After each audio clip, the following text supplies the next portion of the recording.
For more than 15 years, the Legacy Trucks have remained the underdog of sim racing here on the iRacing platform. Not often do you get an opportunity to see some of the best drivers on all the platform take to the high banks of Daytona with these older trucks in a competitive setting. Tonight might be the first time you ever see that come to pass, and the old trucks are about to take on the world center of racing for the first time in a brand new series.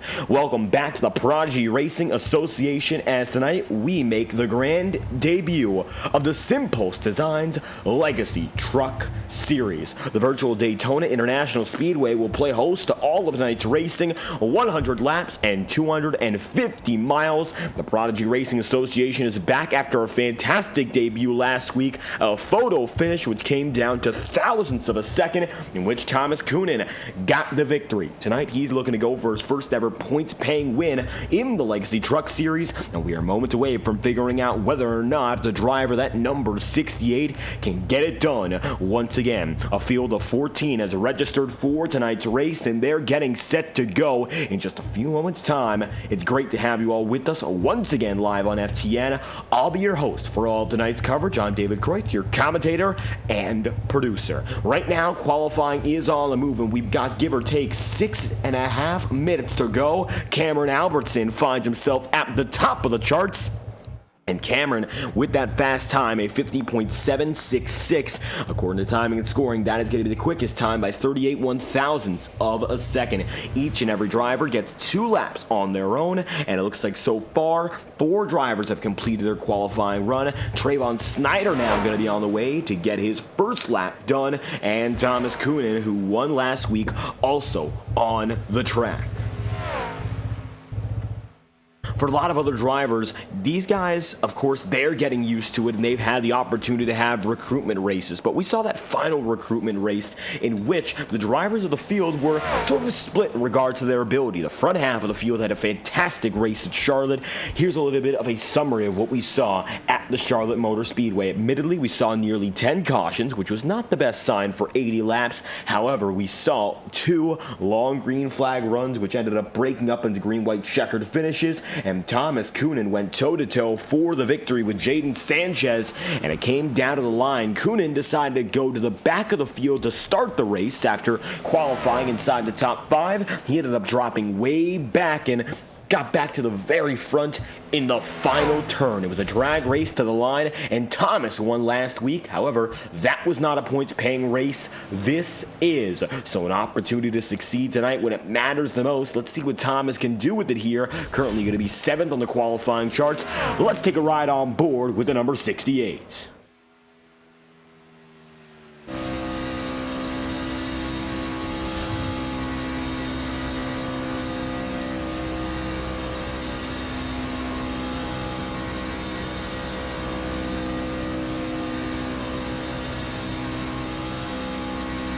And Coonan right now going to be flat out here on the Daytona pavement, the newer reconfiguration on iRacing. And for those drivers who have experience with the Legacy trucks, they might know the Legacy Daytona a little better. Coonan up to the top of the board by 39 1/1000ths of a second, and the 68 looking to pick up right where he left off. Trayvon Snyder right now going to be in 3rd, and Chris Mullins is going to be in 7th. Looks like Mullins right now still with an opportunity to gain. He's only gotten through 1 lap. This would be his second and final. Coming across the line right now for the number 76 of Chris Mullins. That's going to be a jump up into 3rd. Not a bad lap by any means, but not going to be enough to make it happen and get inside the front row. Still very close, all things being said and done, and it looks like nobody else is currently on the racing circuit.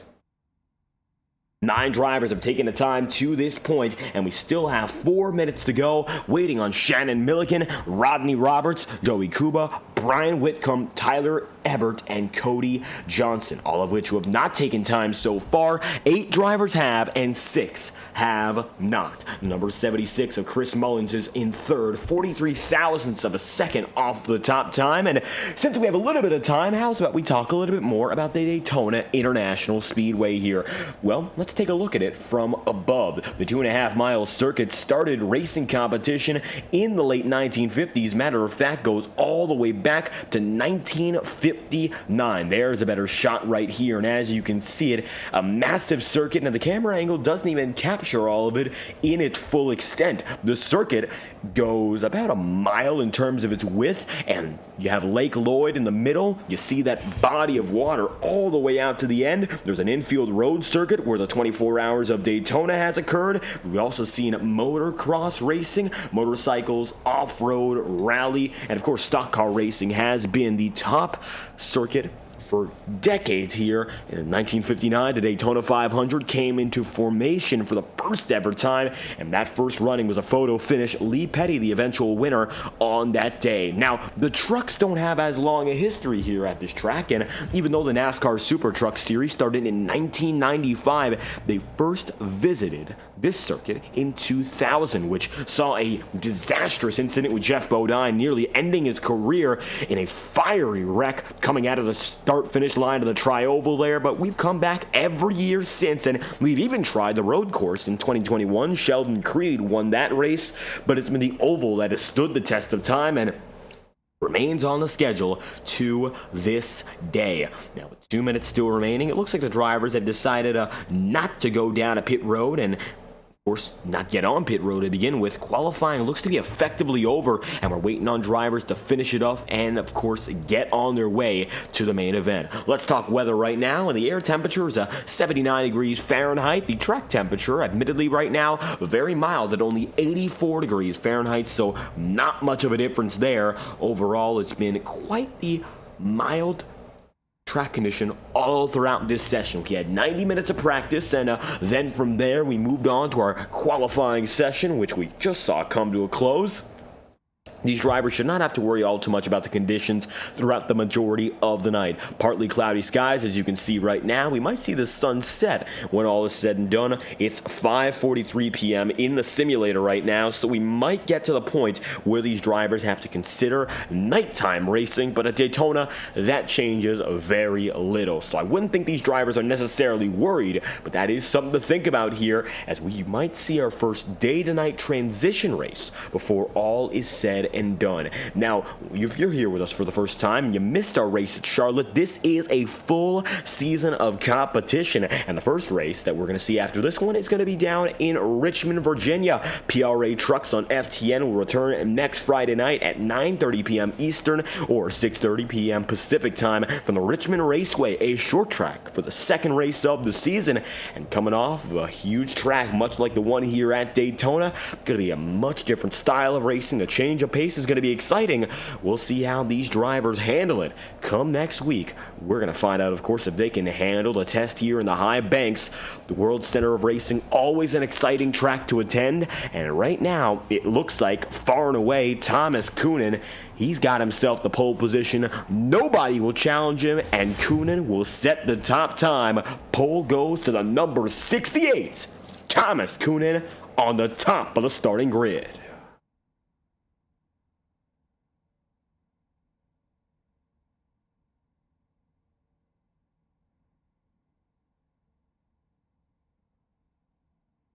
So, Coonan now finds himself at the pole position, locking it in, and the sun has further set. As it stands, it's 8 o'clock now in the sim, moving a few hours forward. It is dusk at the virtual Daytona. Every driver has gotten themselves onto the track now, so let's take a look at your starting grid from top to bottom here in Florida. Thomas Coonan, as we mentioned, he is the driver to look out for on the pole position, and it's going to be number 68 at the front of the field with Jake Hanlovic there in second. Third place is going to be occupied by Chris Mullins, who set the final time in this qualifying session, and Trayvon Snyder is going to be there in fourth. Fifth place is going to go immediately thereafter, the driver of the number 15, Cameron Albertson, and it's Landon Hendershot in sixth. Seventh place, Chucky Walden. Andrew Fabian is going to be in eighth, and ninth is going to be given to Zach Saunders. Rodney Roberts rounds out the top 10. 11th place is going to be Cody Johnson, and Tyler Ebert is going to be in 12th. 13th place is Joey Kuba, and Shannon Milliken is in 14th. The final of 15 drivers registered for tonight's event. That is Brian Whitcomb, the number 59, at the back of the field. And it looks like now every driver is loaded up onto the starting grid. Qualifying is come to a close. And for the first time this season, and for the first time in this series, drivers will come off of pit road and move on to the racing circuits.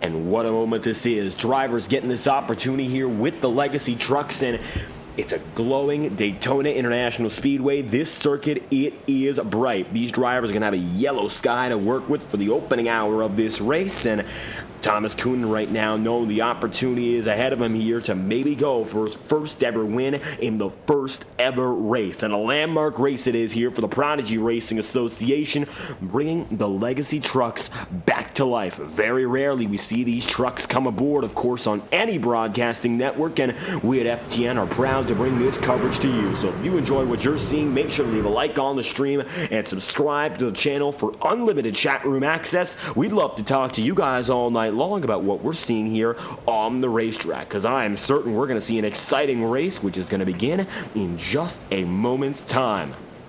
Half a lap to go.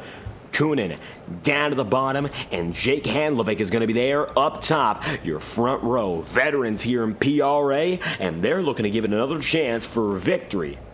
Let's find out what they've got. Thomas Coonan might just be the odds-on favorite already, but the guys he's got to work with here, he's got to trust them. Daytona's always about that communication with the field, and all 15 who have registered tonight will have to work with each other one way or another. 250 miles of racing to kick off the season here in the Prodigy Racing Association. Thomas Coonan will lead the field to green, and we're going to open up this campaign with an exciting opening lap from one of the fastest circuits in all of American motorsport. Coonan down low and Handlovic right up top. Green flag is going to fly, and Thomas Coonan will welcome the field to the SimPulse Legacy Truck Series. We're green from Daytona.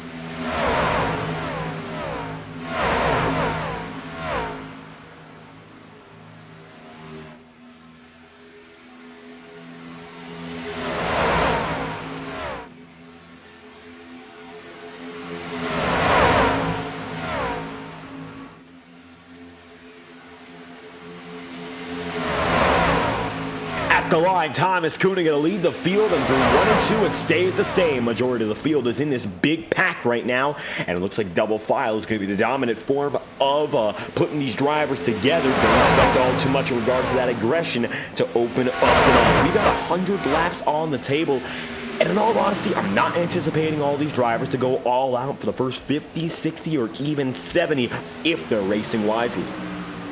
That's how much time we have on the table here. Chris Mullins going to go up top, and it looks like he's going to be looking for that race lead. Here comes Mullins. He goes high. It's going to be Coonan down low, and 2 by 2 now, 4 lanes deep. Right behind them, you're going to see, it looks like Andrew Fabian and Zach Saunders. Landon Hendershot in that number 21 wearing a throwback paint scheme today. It's going to be that Spears number 21, and for those of you who've been keeping track of the sport for give or take 25 years, that Spears paint scheme, Kevin Harvick's Winston West Championship paint scheme, and a throwback to Spears Automotive, who ran from 1995 to about 2007. They got their last win at the Milwaukee Mile in that very same year.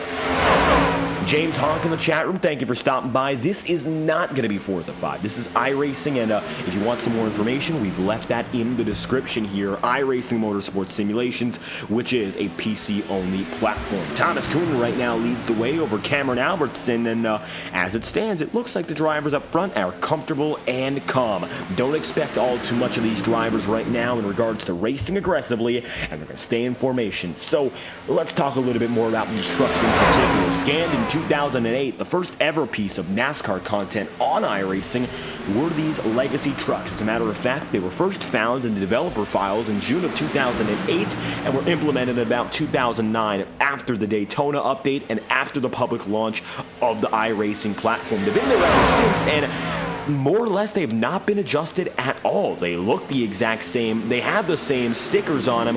The NASCAR iRacing.com series logo on the sides of every one of these trucks has not been updated in over 15 years, or 15 years now exactly. It's an old logo, and not much has changed about these trucks, which has made them somewhat appealing in a completely different sense. Chucky Walden right now, that number 73 runs up high. Zach Saunders there with, and Cameron Albertson, 86,000's back on your leader, and Coonan very close right now, but I don't think he's going to be going for a pass on the race lead. Now, these trucks have been passed on several generations, the 2015 revision, the 2017 revision, and in 2019, and then again in 2021, and the Toyota was revised specifically in 2022, which took out the original revision in the early 2020s. So we've seen multiple generations of trucks here on iRacing. These are a little bit different. We're going to start inside the cockpit to make that comparison here so you can understand exactly what's going on. First off, analog dashboard, a completely analog dashboard, which is something you do not see anymore in a competition in the NASCAR national levels, except I believe the modern trucks and modern Xfinity cars are similar, but they're not exactly the same. Everything, of course, is moving toward that digital frame, but this truck, given the fact that 15 years ago the technology was simply not there, these are very similar in the sense of the car up tomorrow cockpit, which you could see on iRacing as well from 2009 and 11 revisions that happened a few years after these trucks were scanned, but these are fully analog, and you've got to work the truck all throughout the night. Tyler right now showing you not a lot of work he's doing, but these are not easy to drive, and they show themselves more so at worn-out circuits. Daytona, it's easy to handle them, but you can see some drivers weaving and bobbing regardless. Chris Mullen's not having a good time up there, but he'll stay in the pack, and that's all he needs to do right now to run with the leaders. Don't overthink it. If I had one piece of advice for these drivers, do not overthink it, because these things are quick, and in the draft, they pull aggressively. So right now, we're going at a speed of 185 miles an hour through the corners here. And they get up to about 190 with this configuration anyway. You can get them to go a little bit quicker depending on the setup we're using. There might be plans to see a different experimental setup for our return to Daytona later in the season, but this is the conventional Daytona restrictor plate style setup, which allows for high speeds, and it does max out the revs maybe a little bit more. When you're peaking out, it's about 8,000 to 9,000 revs per minute here. They're quick machines, but they are a little bit more restricted here with the setup we're using, coming in at about 185 to 190 all throughout the lap. Coonan right now side by side with Zach Saunders. They're going to be 2 by 2 all throughout this lead pack. Jake Handlovic and Rodney Roberts almost losing toe. They're about a tenth out of the draft range here. Drafting range is 1.5 seconds, or 15 tenths, however you'd like to calculate it. Cody Johnson, Shannon Milliken, and Joey Kuba all on their own in a 3-car bundle, as Thomas Coonan and Zach Saunders are going to swap the lead repeatedly.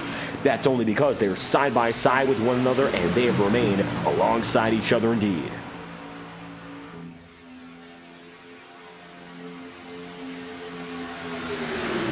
Eight laps in at a 200, the early going has come calm and comfortably for the majority of the field. Thomas Coonan there with Cameron Albertson and Zach Saunders in third. Coonan right now going to be leading the way for SimPulse Designs, and it looks like they're doing a real good job of it so far, keeping that number 68 up in front to lead most every lap on the day to open up this session.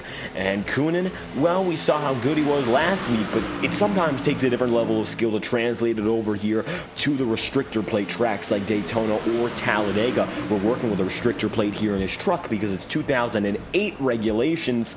It's pretty old. So Coonan right now has to be working with the mentality that he can't really block them naturally.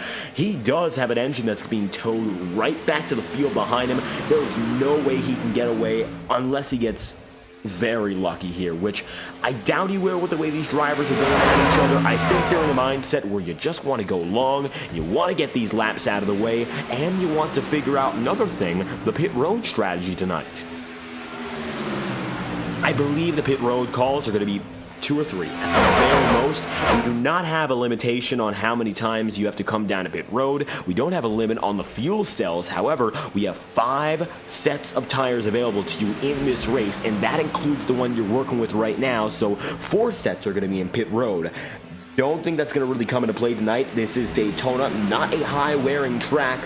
So 5, in all honesty, I'd be surprised if everyone or anyone used all 5. I wouldn't expect anyone in the field to go more than 3 sets deep. Maybe 4. Depends on how strategy is approached tonight, and I don't think it's going to be approached in such a manner where those tires will need anything. Right now, double file has been the way of the world in this track. Thomas Coonan still holding his own. Cameron Albertson right behind. If you take a look right now behind that number 68, you'll see exactly what's going on. Albertson pushing him, and it's all about right now holding a steady wheel and making sure your competitors can get up to your bumper squarely, so you get a nice push down the back straight and keep yourself in line.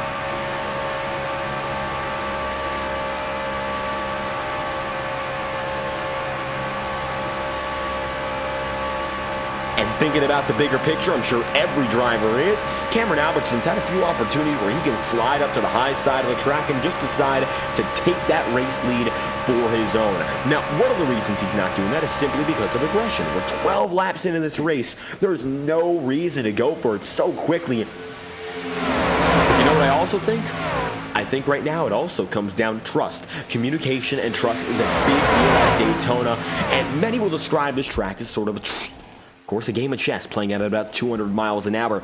Sometimes I don't think that's really the case, especially on iRacing. We see a lot of aggressive driving. Some drivers beyond their means by a long margin. But I think right now we're seeing a good field that's comfortable with each other to the point where, yes, they can run around and they can ride. And that's a good thing to see, because if you can perform like this in this environment, this season opener might be the most important race of the season. If you're not fighting for the championship, well, we're going to see a good atmosphere of drivers, which is cultivated throughout the entire season. It all starts here. You want to show the guys that you're working with around you, you will stick around, you can help, and you won't cause any trouble. And even though I don't think it's trouble to move out of the way right now to get the race lead, there's no real incentive in leading right now. Thomas Coonan simply got the pole position, and he's been basically gifted these first 12, 13 laps on a silver platter. Everyone else, they're just following behind, because that's just about where they started. If we read the qualifying table off, it's very similar. The biggest mover so far is Tyler Everett, who's made it up from 12th to 4th. That's a gain of 8 spots, and Zach Saunders, not too dissimilar. He started in 9th, has made his way up into 3rd. However, if you started inside the top 10, well, there's a 90% chance you're still in it. Jake Handlovic is the only exception, and I believe Jake is just barely holding on with that draft. He's decided to take the approach of being a lot more conservative, and he's going to be running far behind the field as it stands, just barely getting towed now by Rodney Roberts in that number 29. He's there, but he's not really doing anything with that fact. It's not a bad strategy necessarily. I'm just not quite sure if I pulled it off right now. There seems to be a lot of trust between these drivers up in the front of the field, and it, of course, could all go awry in one foul swoop. But if everyone right now is comfortable and doing their thing, I would be hard-pressed to see much trouble come out of it, as most drivers have remained in this 2x2 tandem to open up this race. Make it lap number 15 out of 100. And here you have it, across the stripe, Thomas Coonan with Zach Saunders again. Tyler Everett and Andrew Fabian are now going to be beside each other, 4th and 5th. The triple-digit threat in the 984 has made his way up from 8th to 4th, so overall a slow but steady charge up the racing circuit. And the middle of the pack may be shuffling a little bit more than we noticed, just because of that double file back and forth. You see there, Landon Hendershot going to be able to move himself down to the inside line, and moves like that where it doesn't really look like the goal is to pass. You simply get the spot just because it's there for you. That's where people are going to be making these moves. And now we're starting to see a little bit of a shuffle down to the bottom of the line. There's the 96 of Tyler Everett. Zach Saunders remains on the high side himself. And maybe some drivers now not afraid to intermingle. Cameron Albertson down low and Thomas Coonan up top. It's a little bit of a different outlook up in front, and now Albertson, with a move low, is going to keep himself in what could be the preferred group for the rest of this race. I think he's fairly confident in what he's got down there.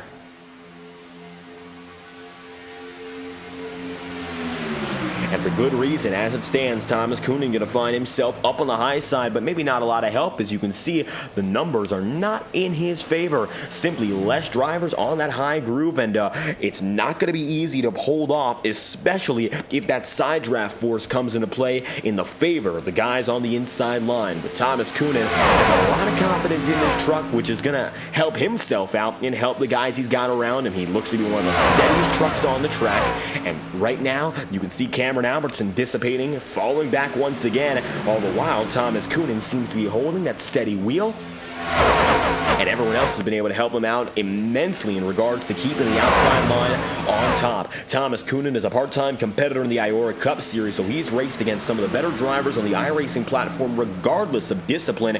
I mean, he's raced against drivers such as Chase Schaefer, Daniel Mosteller, Jim Thurston, River Page, the eventual champion there, and right now he's going to be bobbled back a little bit further than he'd like, and maybe now we'll see the 68 showing some signs of a humanity, shall we say. Not going to lead this lap, and he will not be close. Coming across the line, Thomas Coonan now going to be fourth, and Andrew Fabian is going to be in third. Hey, one other thing to mention that we just realized, there is no faster pair tonight. We saw that multiple faster pairs were given out for our final recruitment race, but tonight, that is not going to be the case. We have ourselves no second chances. This is the truck you bring to the track, and this is the truck you are going to leave with. Whether or not it's on the record is up to you and the field to decide, and right now, I think the decision has been made. We're going to ride single file.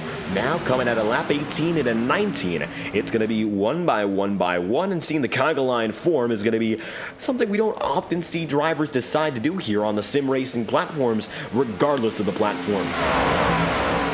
And this is something real-life drivers get a lot of criticism for.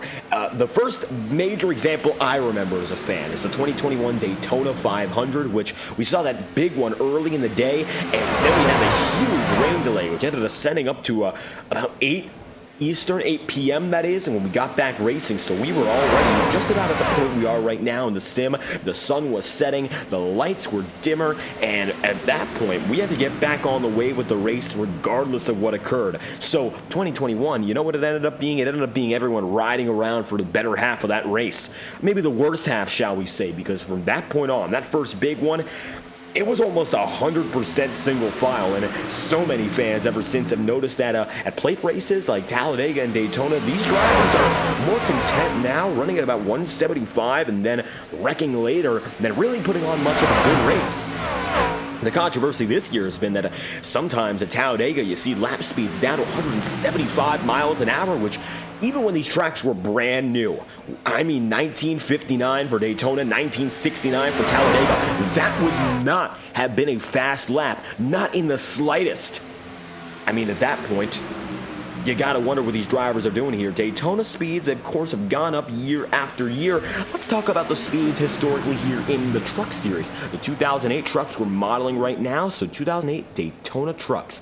Let's find out a little bit more about that race, the season opener. Of course, and it was the Chevy Silverado 250 on February 15th of 2008, and the first race of that season, it was Todd Bodine who got it done, and Bodine getting home with the finish and coming out on top. Bodine, one of the legends of the sport in regards to his Truck Series campaign. Very few others have had the success he has at that level, the truck level. The Bodine brothers have had a little bit of a mixed relationship with Daytona and the Truck Series in particular, and we have discussed, of course, what happened with Jeff Bodine in 2000, the first ever race that came about at this circuit with the trucks, and how it all went down. And of course, Jeff Bodine very lucky to get away with his life after that one, but Todd Bodine turned himself into something of a championship force in the years to pass. Matter of fact, he's the first ever iRacing sponsored driver in 2006, which might have started that first technical alliance with iRacing and a NASCAR team, which gave way to the trucks you're seeing on your screen right now. So really, thank Todd Bodine. He meant a lot, and his team meant a lot. That was Germain Racing, who don't race any longer in the top levels of motorsport, but they were, for a little while there, an up-and-coming team. They had top talent like Todd Bodine of the trucks. They had developing guys like Casey Mears, and right now, well, maybe the fruits of that labor are paying off, because we've got 14 wonderful trucks still going at it as we speak.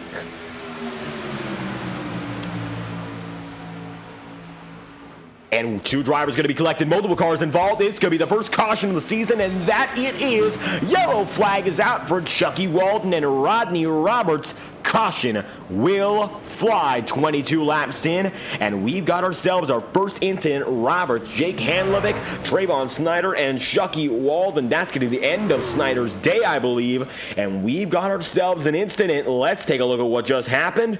Here is the FTN instant replay on the matter.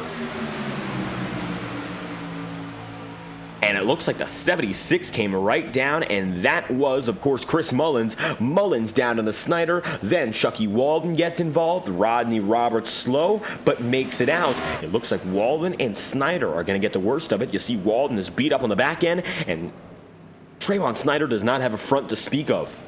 I think that's his race, unless these guys have automatic faster pairs, which it appears they do not. A very unfortunate way to start the season here for Trayvon Snyder. He looks to be right now on pit road, and he is damaged, and damaged critically. As for Chucky Walden, more of the same right behind the Sunoco sign. Bad news, and that might take out 2 drivers immediately. I think Walden will be able to get back. Maybe not on the lead lap, but he should be fine to return.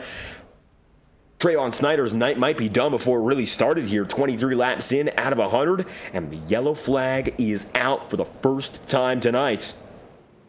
And so we are pacing.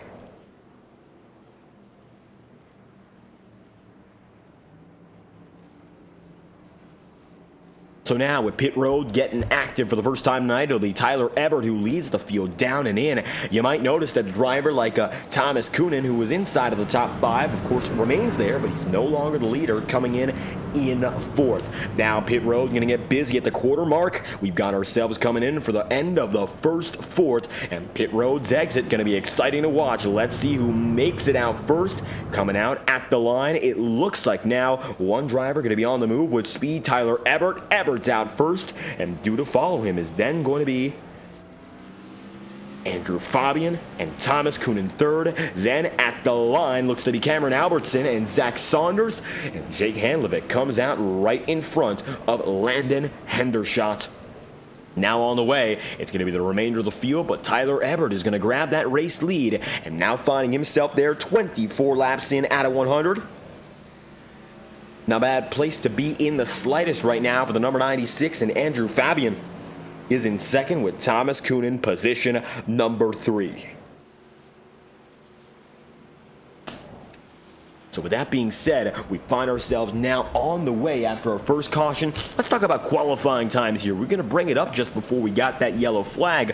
A 50.698 is the fastest time we see today in our qualifying session. That would have been the pole for the 2008 Chevy Silverado 250, and the man who won the pole that day was Eric Darnell, who got it done with a 50.983. Not a slow lap by any means. As a matter of fact, if that lap was put into this session, he would have qualified in 8th. But Darnell not going to be quick enough for the pole in this race if it was completely applied back to reality. So these trucks may be running a 10th or 2 faster. The big thing is the track surface is different. In 2008, Daytona was left unpaved for a decade and a half by that point. It was a worn out circuit. The bumps were everywhere. While it was a fast track, it was not a smooth track. So in all honesty, Darnell might have been just about as fast with that raw pace, but the track conditions were not suitable to his liking there, and even though he grabs the pole position, not going to be enough to go out here and really compete with the guys you're seeing right now on the virtual screen. They would, technically speaking, be faster, but again, Eric Darnell did it for real. There's so much different about that from iRacing, even though, well, we know iRacing is about the most accurate simulator of this racing we have. Still, something different there when it comes to real racing. Eventual winner Todd Bodine qualified in 12th that day with a 51.602. Not the quickest of laps, but again, yeah, so long as you kept yourself in the draft, you would be just fine. I mean, Johnny Benson, he started in 35th on that day, and the reason being, well, Benson, he had a little bit of trouble there in qualifying. Matter of fact, Johnny Benson did not start 35th that day. It looks like a little bit of trouble bringing up these results. 35th place finisher. Well, Johnny Benson's being told on one side that he got 35th. The results are not really playing well to our favor right now. Benson, he was the eventual Truck Series champion that year. That's the message. Qualifying in one race does not tell the whole tale. No doubt. Yeah, with all of that being said, as it stands now, we're time, of course, to move on to the next portion of this race. Stint number 2, shall we say? 25 laps in out of 100 here. It's Tyler Ebert and Andrew Fabi in first and second. Thomas Coonan going to be third, and fourth, Zach Saunders. Fifth going to be Jake Hanlovic. Cameron Albertson is in sixth right there. And with the end of the third row, of course, matching up with some of your best drivers, Thomas Coonan in the second row right now. We saw what he did as a leader. He led the opening 12 or 13 laps on his own. And while he was up there single-handed, it did get taken away. How's he going to react this time by no longer with that track position? Pace car comes down and in, and it's going to be Ebert on his way. Here we go again. Green flags out for the first restart of the night. We're back on the move from Daytona.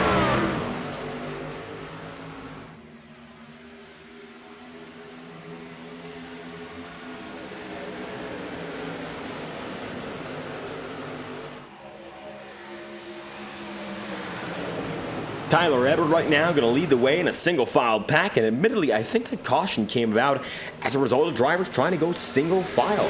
I don't think the intention was for anything aggressive or malicious to have happened, and Trayvon Snyder is still on pit road right now, admittedly 3 laps down after 6 minutes waiting on pit road, and we'll see if he gets back with us anytime soon. Tyler Ebert going to be up top, and Thomas Coonan going to be right there with them.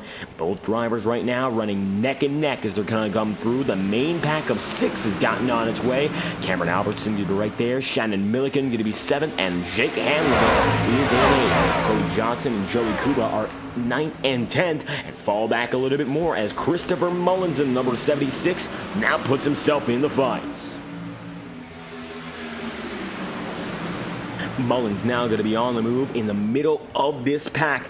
Well, it's a little bit tricky to say middle as it stands because you can see the front is so concentrated. The back half, not so much. Most drivers who have gone 2x2 have been up here inside the top 5, and as we usually see, the best driving a little bit more aggressive. Thomas Coonan is back to the race lead. Landon Hendershot going to be up to the high side, but he's not going to be toe-to-toe with your leader just yet. As the field is due to come across the line yet again, Thomas Coonan is going to be once again in control.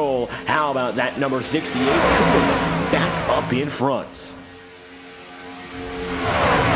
Currently going to find himself in first. He was as low as 6th through that pit cycle, and as it stands, Thomas, he is there, finds himself at the front of the pack. Of course, one of the better drivers we already know of, given his performance in the recruitment race at Charlotte. Tyler Ebert has been all over the track, as high as leading the race and as low as 12th as well. However, he qualified in 12th, so he's had to work his way up, starting from the bottom, and now he's here. 3rd place, not a bad place to be as it stands, and Tyler still's got a lot more in him that he's due to show us as this race progresses.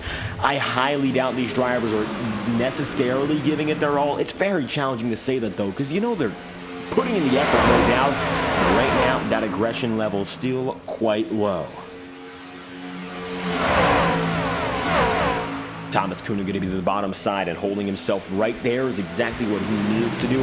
Talking a little bit more about the historical context of these trucks here, 176 miles an hour was the pole time that Eric Darnell set, and keep in mind, Cup cars currently, we have seen the laps under green run at that speed, so that goes to show how slow some of these drivers are really taking these tracks in the real world, and that's why so many of these real, of course, fans of real racing have such criticism.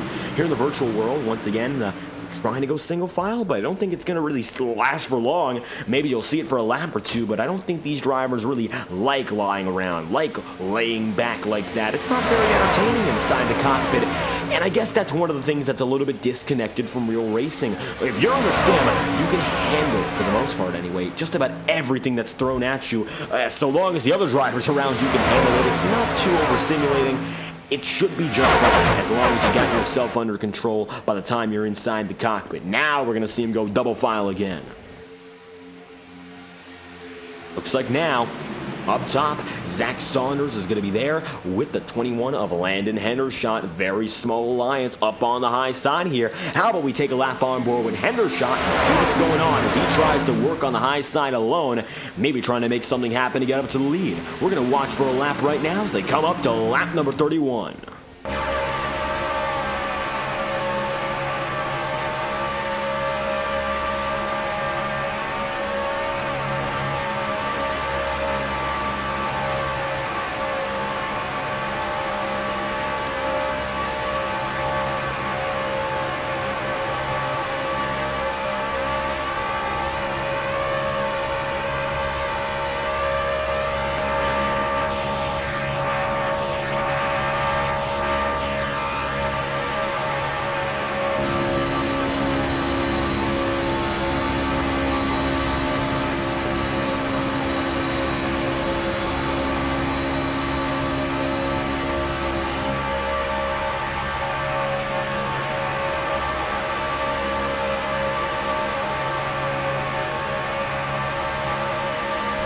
Right now, Landon Hendershot giving it all he has, and it looks like it's worked out well enough to get himself right beside Thomas Coonan and Tyler Everett there on the bottom groove. 32 laps in out of 100. Thomas Coonan going to find himself leading the way on that low side. Zach Saunders going to be second, Tyler Everett going to be in third, and Landon Hendershot is, well, he's right there in that number 21, still trying to work it in fourth, side by side for the top four positions, and a little bit more side by side with Cameron Albertson and Chris Mullins.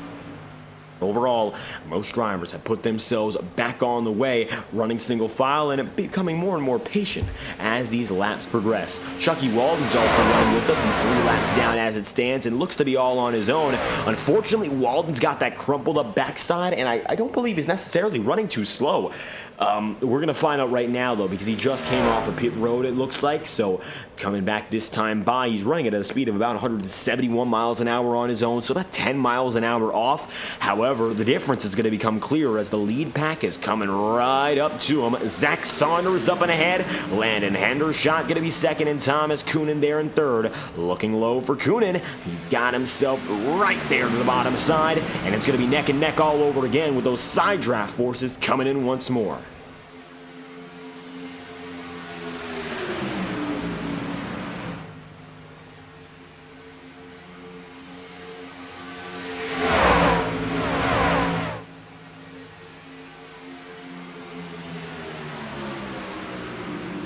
Still going to be running neck and neck here. It looks like Zach Saunders opting to take it high, and Tyler Everett deciding to work right there with. It's going to be 2x2 still racing down this back straightaway. The telemetry is going to show us that they're going at about 190 now with the way that they're pushing things, so it's a little bit quicker than before, as now these drivers are ready to challenge themselves that much more to push for the extra hundreds. The fastest time set so far in this race was in the 47.5 range. Now, actually, a 47.4. That was set by Jake Handlovic, a 47.419, which would have been good for at about 180 mile an hour average lap time. Actually, more than 180, maybe coming in at about 183, 184, a low 184 at that. Goes to show, so far, these drivers who are further back in the pack have been able to get those quick laps, which have kept them inside of the leading group. Now, there's the lapper that we were mentioning previously, Chucky Walden, going to be put down and out. He's going down right now. Let's see what he can do. Oh, he's going to get involved. Oh, Chucky Walden, down and in. The leaders get away. The 73 is destroyed. It's going to be an admin call. I don't think they'll give it to him. Walden's day is no doubt done. Chucky Walden, he is not coming back from that one. Take a look as we take an instant replay. Here we go again.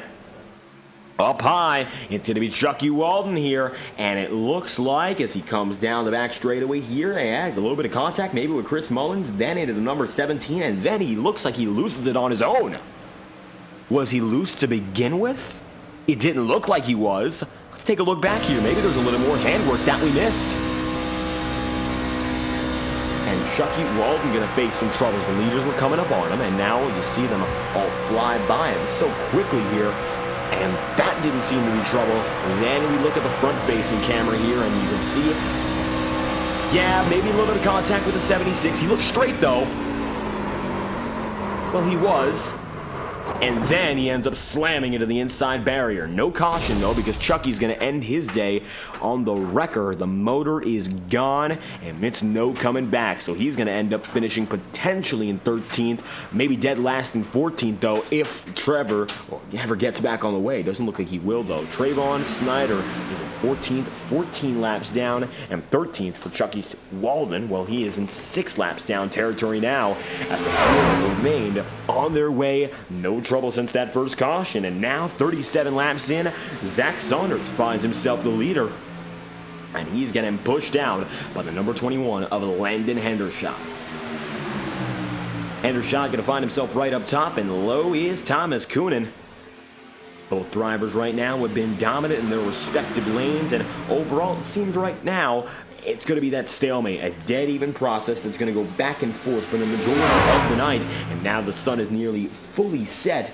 We're coming up to the point right now where these drivers are going to be locked in for the remainder of the day, maybe looking forward to green flag pit stops. I think we were looking forward to them previously, but it just didn't come to be. Chucky Walden not happy there with the number 76, and he's going to say sarcastically, of course, thanks to Chris. I don't know what to tell you about that one. It was not only a racing incident. I mean, Chris was a lead lap driver. It's a contentious call. I don't know if a call will be made, but Mullins evidently, I don't believe, wanted to make any contact. He ended up using the rear bumper to set it off, and I don't know. Could Walden have saved it? That is the big question.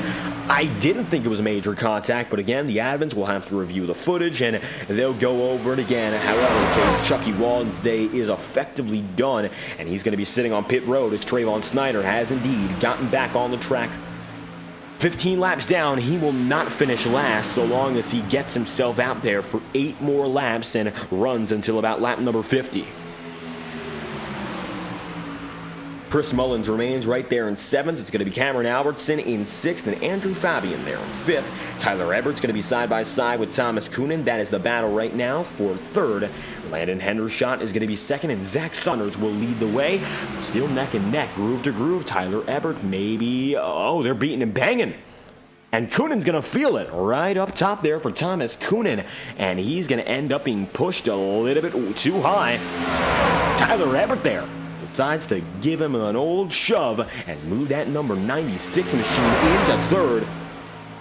That's going to put Thomas Coonan right now in 5th. 40 laps in out of 100. And it looks like right now Thomas Coonan going to be moved 1 back. We'll see what he does about that as he stays up top. And maybe Chris Mullins going to be a saving grace to get him back a spot.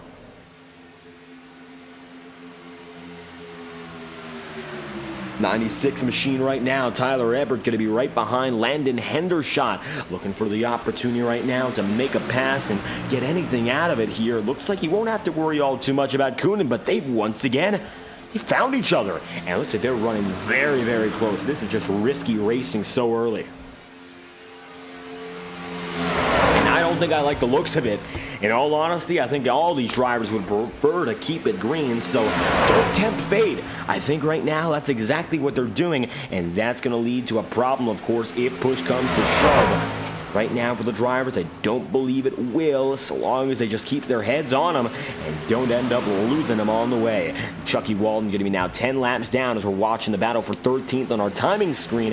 I think it's eventually going to be all the way down to Trayvon Snyder just staying on the track, which he has done so far, and he should be able to gain that aforementioned position. Shannon Milliken right now going to be in 11th. Working with this second group, which begins with Jake Hanlovic and Rodney Roberts. It's pack number 2, and right now they do appear to be a little bit slower, about a second per lap slower than that of the leaders up in front. However, this second grouping should be safe from being put 1 lap down for the remainder of the race. Landon Hendershot right now is going to be pushed out up in front by Zach Saunders.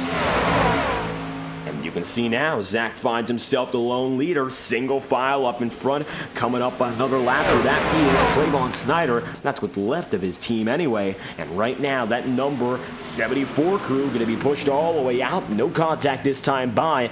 Everyone up in front makes it through and will make the pass. And Saunders and Landon Hendershot lead the field through again.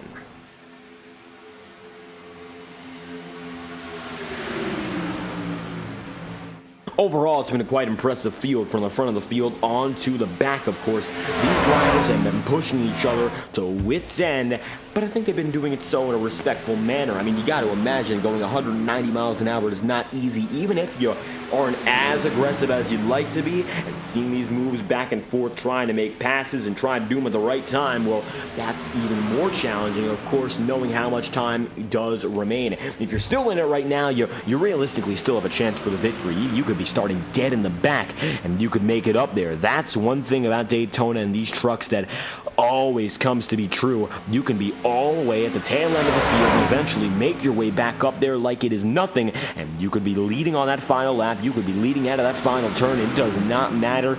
You could be last by the time they hit the start-finish line if all does not go your way. That is the nature of a track like Daytona. It'll take from you, but it can give quite a lot back if the fates are aligned. Hendershot right now going to be second. Zach Saunders is in first. Tyler Everett going to be third right now. And Thomas Kuhn in position number 4. Andrew Fabian going to be fifth. And Chris Mullins position number 6. How about Cameron Albertson right now in this number 15 machine, just playing it in the back end and deciding instead of getting involved with the 2x2 racing, why not lie back and see exactly what is going on right now? And you can see right now for Albertson, he's deciding to lie back and hold his own. Not going to be deciding to go up high, not really even running all the way down low here, putting himself in the position where he can see everything when it happens. So if there's trouble, he can back off, dive low if needed, or go high if absolutely necessary. And number 76 machine, well, of course, that's Chris Mullins right up top. He's got an opportunity in his own right to help out with Thomas Kuhn, but it looks like for now he will decide to stay exactly where he is. The outside line not proven to be strong, admittedly. Right now, it doesn't look to be strong enough to make something happen. And as these drivers keep on waiting for an opportunity, single file all the way down low.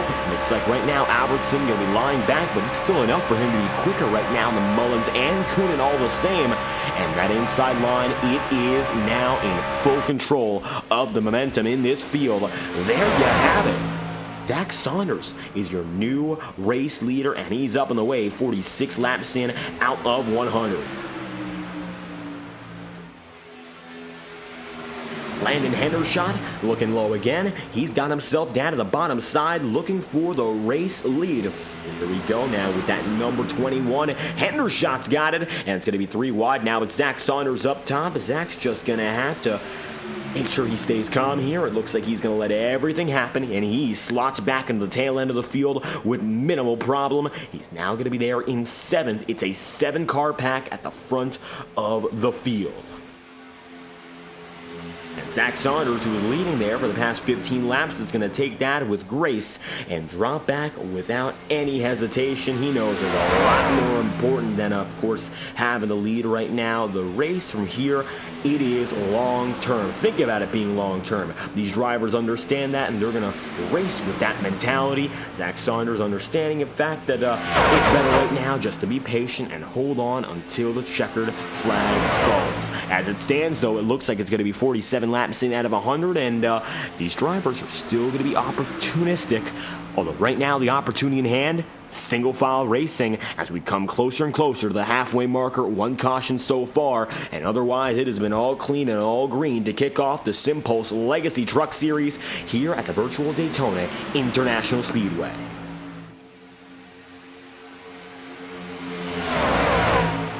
Landon Hendershot leads in a number 48, and you got Tyler Everett there in 2nd, Andrew Fabian in 3rd, and Thomas Kuhn position number 4. It's been a simple run so far for most of these drivers, but Kuhn and Fabian have been tempting fate again and again. They've been making near contact for the past few laps here. I'm not quite sure why that's the case. The reason they're going at it like that, but they've still kept each other quite close, and 48 laps in out of 100, they've been lucky not to really hook each other, which could happen, but with the way they're driving, of course, just about on the bleeding edge, they've been lucky enough to continuously escape what could be certain doom.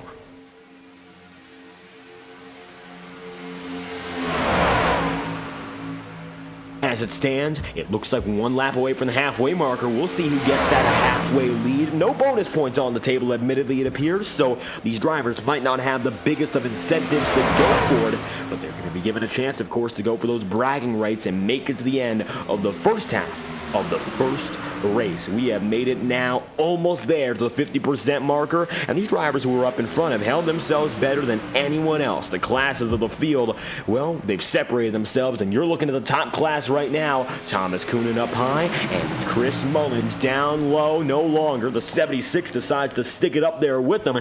Zach Saunders is going to drop down by that paint line of the double yellow. Keep in mind, the double yellow, as we've seen in most racing series, you don't want to go down there. You might as well find yourself done and done. If you do, penalization, it could happen. Don't want to get a penalty here, especially so early into this race. 50 laps in out of 100, and it's going to be Landon Hendershot. If he just stays out in front and nobody else challenges him, he'll lead us down to the second half of this race.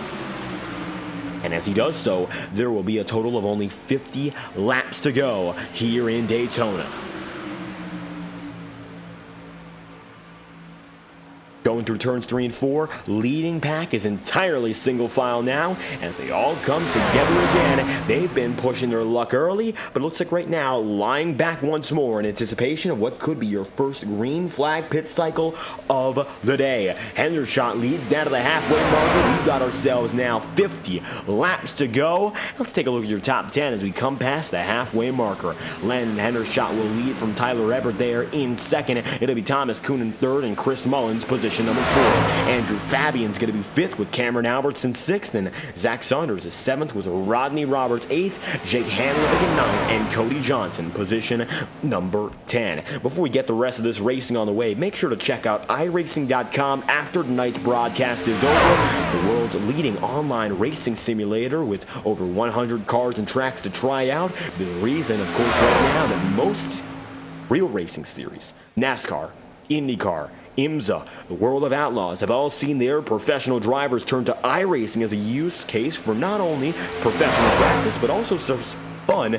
You could end up racing against some of your racing heroes on the iRacing platform all throughout the day. Sessions are running officially or community hosted, so make sure to visit iRacing.com after tonight's broadcast, and we'll be right back after this message from iRacing Motorsports Simulations. Racing isn't easy, but experiencing it is. iRacing puts you in the driver's seat with the industry's leading sim racing game. Drive on laser scan replicas of the greatest racing circuits from around the world. Go head to head against other drivers chosen by skill-based matchmaking to ensure competitive racing at every level.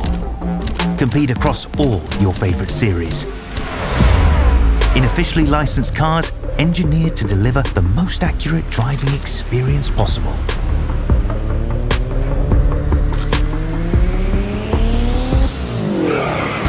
Join a race or host your own with players from across the globe. Race against the computer or in a league with friends. Feel the thrill behind the wheel. Visit iRacing.com.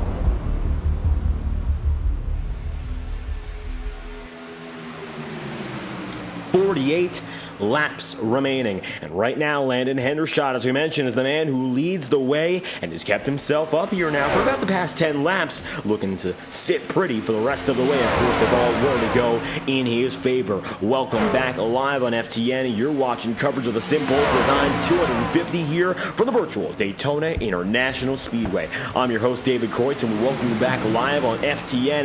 The first half has been relatively clean. All things considered, that one caution, we got it out of the way, and ever since we've been racing really well. So great to have you here for the first ever race in the SimPulse Designs Legacy Truck Series, and it's one that we've been waiting to have here on the network for more than a month now. The preparation for this race, these drivers have been putting in the work. They've gone through the recruitment process, they've gone through the process of getting those preliminary races in to make sure everyone is in tune with the setup and the way this car drives, and they are showing right now that the work has paid off. Everyone seems to be confident in exactly what they're seeing. And on the field right now, these drivers have done a fantastic job putting in a great performance. 46 laps to go and still counting down. It's going to be right now Andrew Fabian, though, challenging the number 21. Looks like right now Landon Hendershot maybe no longer the sole heir to the race lead. And Hendershot only going to have 2 drivers behind him here, and one of which is blinking in the form of Cameron Albertson. We might just see right now a shift for the race lead. Who's going to hold on? It looks like right now a little bit of a wiggle for every driver in the field, and half a lane up, a full lane there for the 21, and now, Hendershot's trying to block, and begrudgingly, they'll give that spot right back to him, but Landon Hendershot, he is pushing his luck and then some here with 45 laps to go.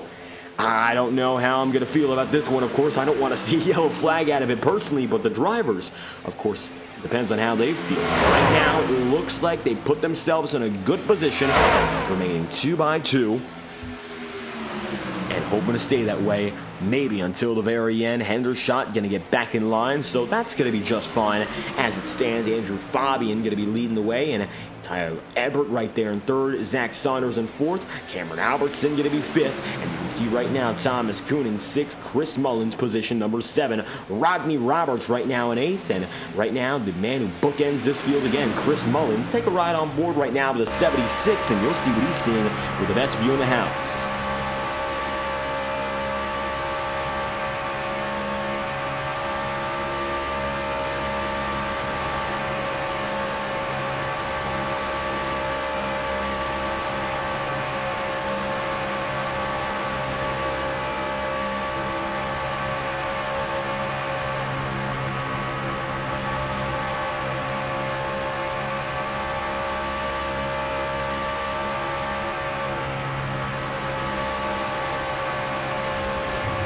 Chris Mullins right now going to be 7th on the order, and as you can see, a little bit of a laid back. He's about 3 truck lengths off for the next driver, and as it stands, 6th on the board. Thomas Kuhn there going to be 6th. Zach Saunders 5th. He's right there behind him and still trying to work up.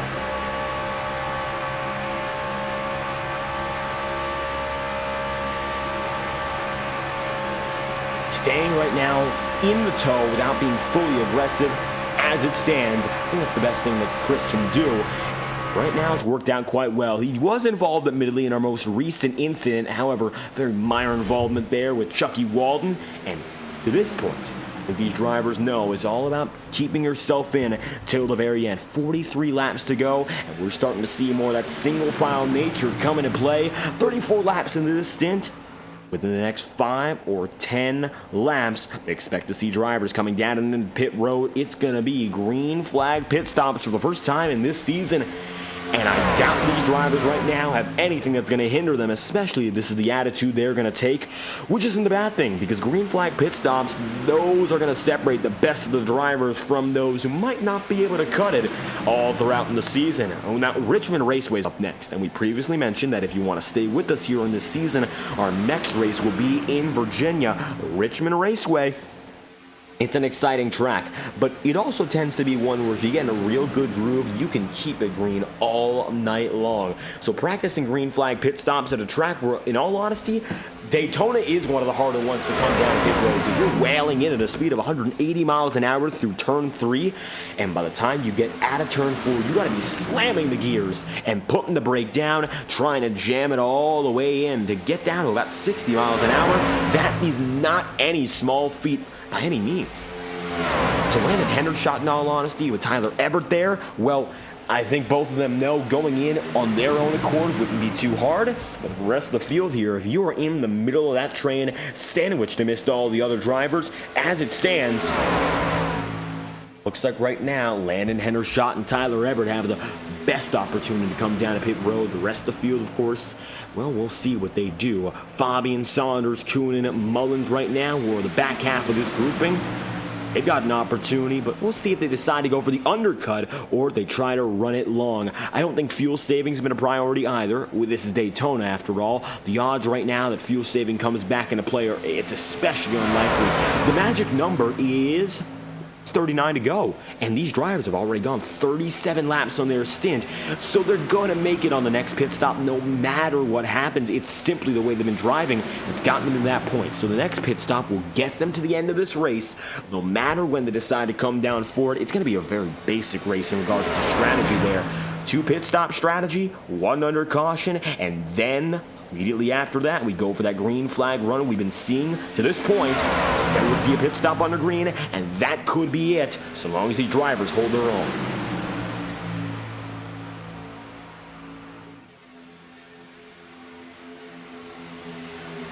Field barreling down and in all over again. Right now hitting a bit of a calm point, shall we say. So let's talk a little bit more about the field we have here today and the strength of that field. We got ourselves a variety of drivers from A-class down to rookie. We have 1 rookie in Joey Kuba. He's right now at the tail end of the second pack. 1 D-class driver in Shannon Milligan, and multiple B-class drivers including Cody Johnson in the second pack and Chris Mullins there in the first. Our only C-class driver right now is having a hell of a day in Cameron Albertson, running in third right now. And then we got Landon Hendershot at the top overall. He's got himself an A-class license, as do a total of 6 other drivers. So majority of the field is A-class. The highest I rating is held by Thomas Coonan with a 3186 I rating as it stands.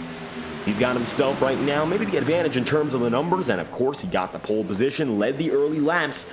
He's got the speed. I would not doubt he's going to come back in the picture, but right now I don't think he's got his focus on, of course, being all too aggressive. Now the question becomes, what can he do to make a move back up there? Know where he is right now. It will not be easy. And Coonan in that number 68, he's just going to have to bide his time and look for an opportunity. Maybe a bit of a shuffle running down that back straightaway here, but nobody is signaling into pit road, and it looks like still drivers will carry on. Cameron Albertson leaving a half a lane open. Is he signaling something here? Nope. He'll decide to drop right back down. Coming across the line this time through, the entire field will once again stay together. You almost wonder there, maybe a signal to go down a pit road, but nobody's gonna bite.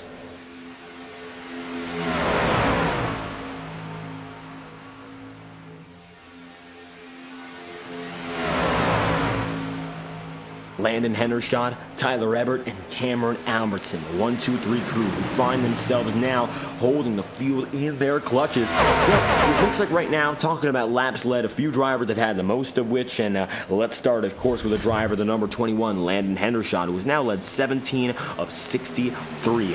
Running himself about a fourth the way through. He's read 25% of laps overall. As it stands, he's in a real good spot right now just to hold on until the next pit cycle, but I don't think he is going to be the dominant man when we come out of there. I would be looking at guys like Zach Saunders, everyone coming down a pit road at once, and it's going to be no signal. Everyone just decides to make it in. It's a minefield, and every driver comes in safely. Can you believe it? No signals, no nothing, from 180 down to about 70 miles an hour most drivers were at, and now we make it into pit road. Everyone together. I can't imagine that we didn't see a penalty or two there, but surprisingly, no wreck comes of it. What a way in for the field, and now what a way out for the second pack. The second pack deciding to go for their pit stops first, and now let's see what comes of it. Landon Hendershot going to be on his way, but he will be outdone. Thomas Coonan gets the race lead. Everyone else comes out with no trouble. We see no penalties and a fully clean pit cycle. Thomas Coonan up in front in the 68. And I was about to say, he's the driver to look out for up next. He's led 25 out of 64. He's led about a third of the way so far. And look where he is again. He's back in the lead.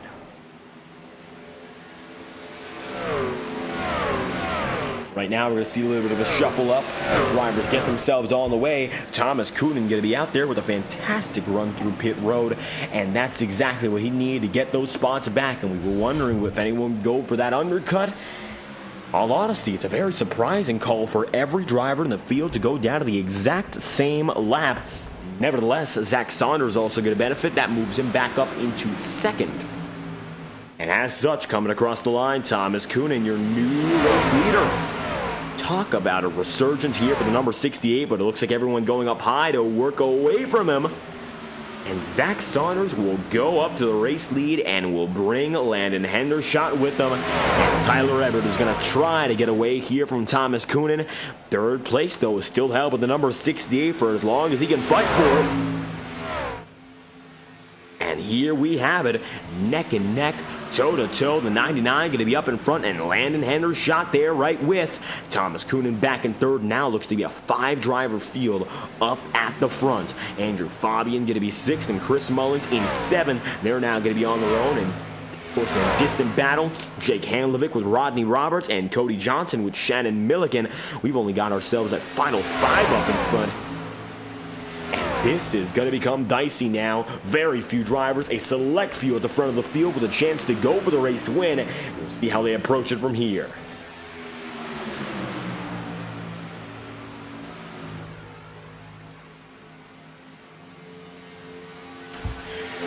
Laps remaining. Zach Saunders going to find himself up and ahead. Landon Hendershot in 2nd, and Coonan there in 3rd. At this point right now, 5 drivers remaining. I think their attitude is going to be even more so about just going single file until the very end here, which might not be the most exciting to watch, but I think right now with how few drivers are up at the front of the field, knowing there's nobody else in the mix, there's zero reason to risk it. That's going to be the principle applied right now.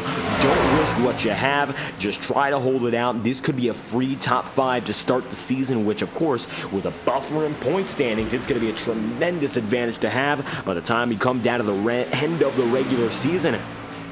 You never know. This might be the race that catapults someone inside the playoffs if they're just consistent enough to make it into the bubble. A top 5 could mean everything all the way down the line.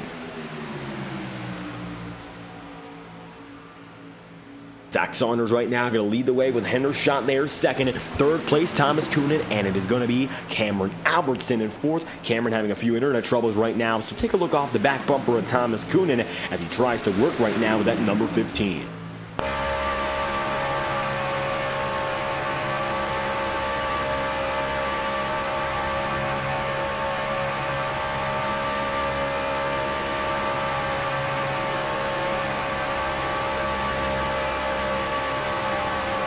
Right now, Thomas Coonan just decided to keep himself in line, but he's going to move up top. So in line no longer. It's going to be a bit of a split, and it could be a split preparing to open up for the lappers we're looking at. Coonan goes up top there with Zach Saunders, and it looks like Thomas now prepared to bring that number 99 right up into the heat of the battle. So Thomas Coonan able to make it up in the 2nd here. But I'm not quite sure what the intention is. It looks like he'll just bring Saunders right down there with them. And as the lappers are passed out of the way, now that number 68 going to move through. This is going to leave a total of only 9 drivers on the lead lap. Chris Mullins and company will be next to put one down. However, they've got just enough of a buffer where I do not think there's going to be much that comes up there. I think right now, Roberts and Handlovic will be safe to stay on the lead lap, and especially for a driver like Chris Mullen and Andrew Fabian, they should be good to go for the rest of the way. 70 laps in, out of 100 with 31 laps to go. Zach Saunders and Landon Hendershot once again going to be side by side, and now Cameron Albertson decides to go down low. Thomas Coonan going to give him that spot, and it looks like now Thomas is going to be feeling a bit of a setback, as you can see that number 99 going to end up dragging it back a little bit further, and as it stands, looks like Landon Hendershot losing time big.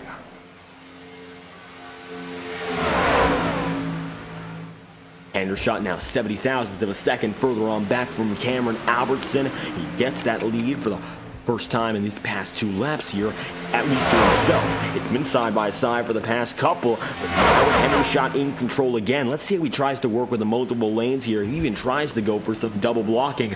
It looks like right now it's going to be no use because Thomas Coonan has come up like a rocket. And now it's going to be side by side once more.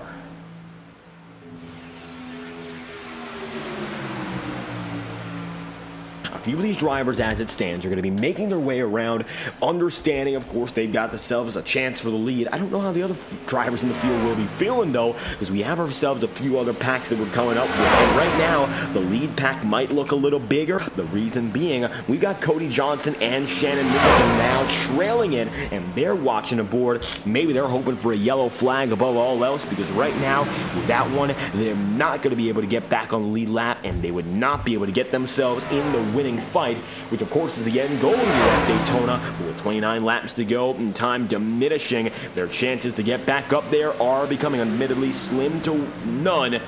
And we'll just have to see whether or not these drivers give in and make a mistake. So far, though, they've been just about flawless since that first caution, which came at about lap number 25, and now coming closer to 25 laps to go, we've been clean ever since.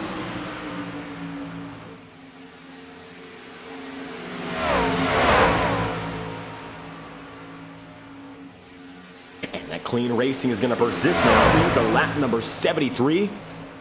74 up on the way, the final quarter of action coming at you here at Daytona. This is the SimPulse Daytona 250, a 100-lap spectacle to open the season and debut this series. You are watching the SimPulse Designs Legacy Truck Series, presented by the Prodigy Racing Association and FTN.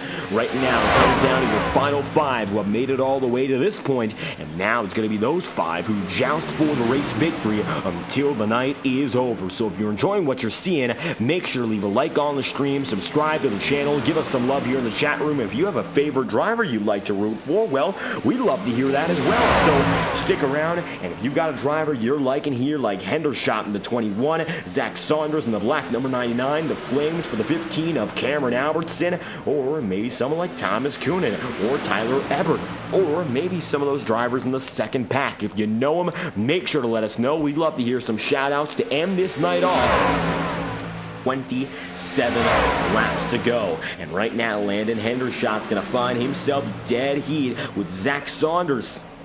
And third spot, then and there, it is going to be Cameron Albertson, Thomas Coonan fourth, and it's going to be double file as it stands with 27 laps remaining. The lapper right now, it looks like that's going to be Cody Johnson is going to go side by side right now with Fabian in the 984, but that wouldn't mean all too much, especially given the fact both those drivers right now are going to be lying a little bit further back from their competition. Don't expect them to cause too much trouble here. We're just going to stay with each other and run with the draft, hoping nothing bad goes on.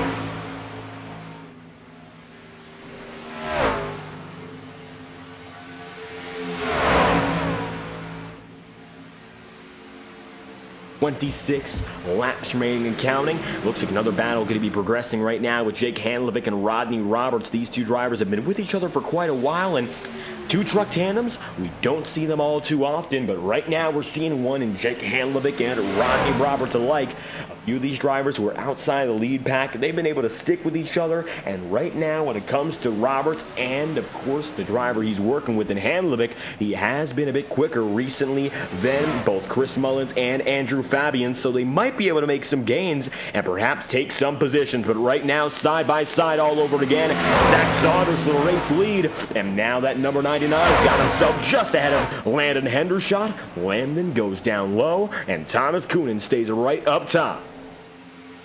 A little bit of contact there. Once again, it looks like slight contact with Tyler Ebert.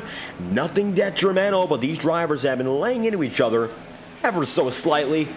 Just enough for it not to be a problem, of course, as these drivers keep on going. 25 laps to go and counting down. You do not want to see those minor door bangs become major hooking, shall we say. Intentional wrecking sometimes comes out of those small moments repeated back and forth and back again. So hopefully that's just not the way these drivers progress in terms of their aggression. Don't want to see anything come of it, especially if there's an innocent origin to it, because some of these drivers, I think right now, they're more so focused on getting to the end than anything else, especially now.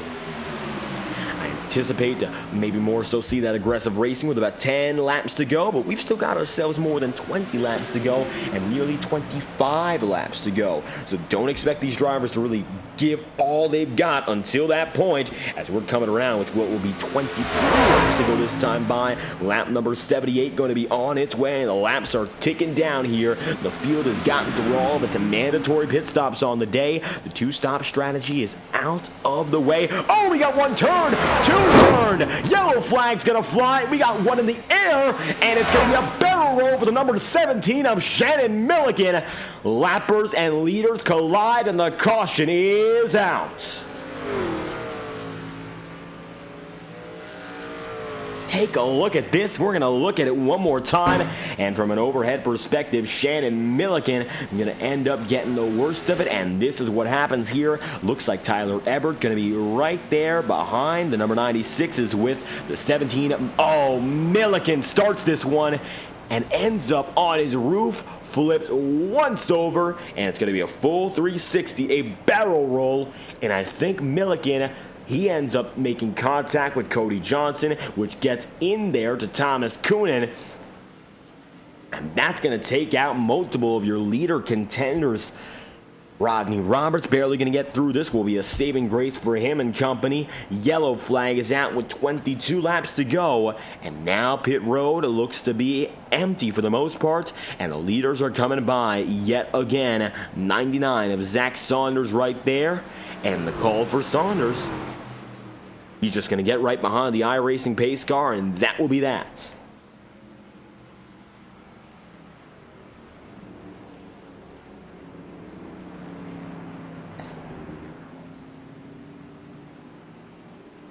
Now we find ourselves under yellow with 22 laps remaining, and before we bring any more coverage to you, as we are under caution, we'll be right back after a brief message from our friends at Tango Paints. Tango Paints is a leading provider in iRacing paint schemes and liveries, working with trusted partners in the iRacing community, such as Maconi Setup Shop and Ancient World Gaming. Check out Tango Paints on Twitter for more information, and we'll bring you a little bit of a sample of what you expect to see from Tango Paints with a brief message from our friends Toll Owen and the Tango Paints team.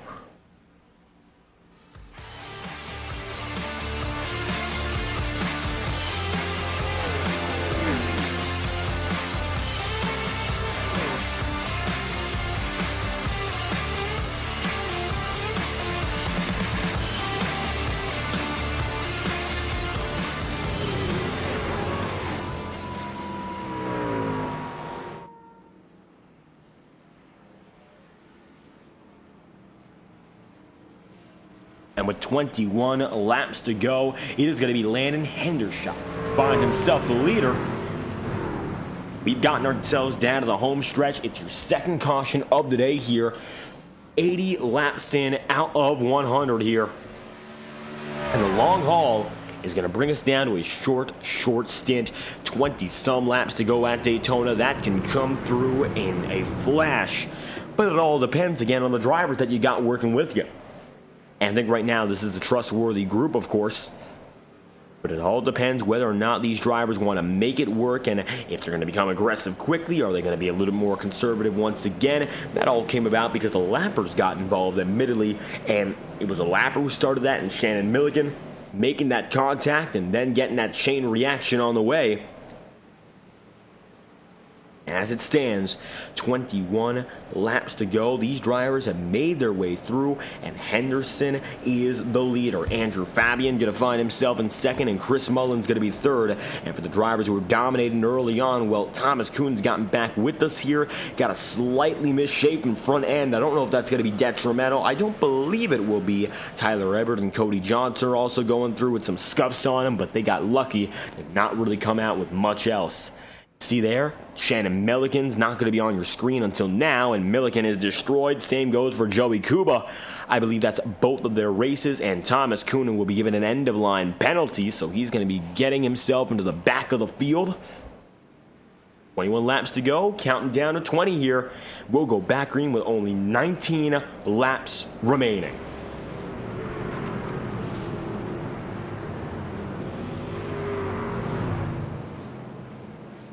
The field's going to double up once again, and it's going to be in the hands of Landon Hendershot. Landon's been able to prove himself as a contender all throughout this race, coming out of about the lap 40 marker, and since that point, he has been in control. Thomas Kuhn going to come down to pit road here, and it looks like he's going to get himself some extra service. All the while, your leaders have once again made their way throughout the track, and to this point, of course, they've gone more than 80% into this race. Now time to finish off the 20% that remains. And we're going to crank it up this time by courtesy of our friends at TrackCams22.com. TrackCams22.com provides high-quality iRacing cameras. The best cameras are used by the best broadcasters, and the best broadcasters use the best cameras. So with that being said, we're going to find ourselves cranking it up with the best cameras on board and otherwise on the iRacing platform for every opportunity here in iRacing broadcasting. TrackCams22.com is cameras that make your racing events memorable. Whether you are a professional broadcaster who wants to go at it race after race, or you're one of the fans of the simulation platform who uses it as a driver and wants some incredible cameras to capture all the exciting racing you've gone through, well, chance to figure out a lot more about racing here on the iRacing scene with TrackCams22.com. Check out TrackCams for Gormans at Facebook.com/TrackCams, and as we mentioned, TrackCams22.com, as we are going to get ourselves up and going again for the second restart of the night. Visit TrackCams22.com after tonight's broadcast, and we're going to crank it up right now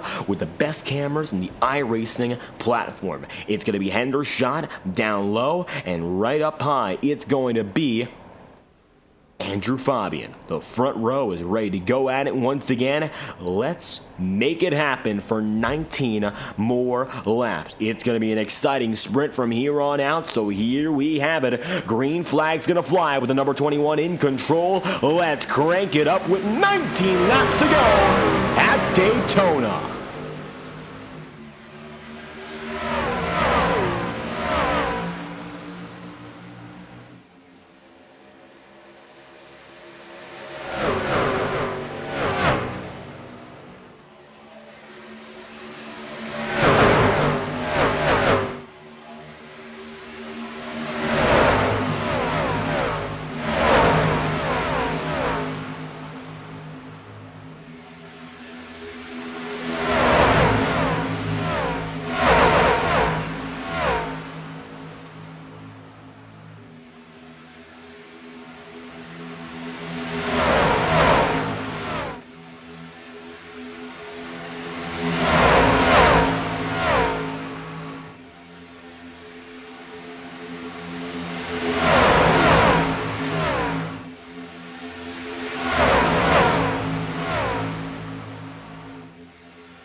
14 laps to go. Coming down to the home stretch here in Daytona, Landon Hendershot still finds himself the leader. And we'll see how long he can hold on to that title here, as it is a still ever close race. Zach Saunders, Thomas Coonan and company all going to be circling around in here. And with 14 laps to go, I think these drivers are just about coming up to the home stretch, and they know it. 14 laps remaining. Is there an opportunity right now to hang on and go for the checkered flag, of course, without going under yellow? That remains to be seen. Only 2 cautions so far today, and we've done a great job of avoiding them for the majority of the night. It's been a very clean race to this point, and it looks like right now maybe a little bit of double file. Thomas Coonan goes up high. He's got there with him Cameron Albertson. Albertson going to decide to take it to the higher side of the circuit again, and the 76 machine of Chris Mullins goes down low. Everyone going to come back and assimilate into one groove again. That's with the Baker's dozen remaining. We're coming up on the full dozen here. 12 laps to go. This time by the last dance, it is approaching. I think the question more so becomes, what can these drivers do right now to make things stick until the very end without much trouble? Of course, right now, much trouble for them might mean a caution or two at the very most. That's how consistent and calm these drivers have been running. We haven't seen many examples of local egregious racing. We saw one incident under green. We've seen 2 cautions, and otherwise the majority of the field has been able to stick through. 8 drivers remain on the lead lap, and well, out of all of them, most of them took a qualifying time. Only 8 drivers took a qualifying time, and it looks like the drivers are still with us here, all but 2 of which took one. Maybe just a coincidence, but it looks like right now the drivers who were good to begin with have stuck through and held on to this point, and I don't think that's entirely a coincidence anyway. Just goes to show the dedication for those who are up in front and making it happen to this point. Coming up this time by on lap number 90 out of 100 here, we're coming down to the final 10%. Welcome to 90. We are now going in. Next time by will be officially 10 laps to go, and now a little bit of beat and bang, and Hendershot's gonna feel it, and it's gonna be a shot in the arm as he gets pushed right down and in, low by the apron. You can't go any lower when you get into these corners here with over 30 degrees of banking. Anything could end up destroying the way you're running in regards to, of course, hitting the apron wrong from a 30-degree bank. You shoot up the track, you destroy the field, and with no fast repairs, that would be your day. Luckily, of course, that was just a close call. If anything else, everyone else gets back on the way. Thomas Coonan got all his damage repaired, it appears. Let's take a look right now from the back end of Saunders. I think right now Zach Saunders will give you a better look. They were a bit further out, so when they are further out again, you'll see it once more. Rushing down the front straightaway into turns 1 and 2. Thomas Coonan right now having no problem using that draft, and that goes to show, at least in what we're seeing, that he's got minimal damage, if any, still sustained on that number 68. So I don't think Coonan is all too worried about what happened to him previously.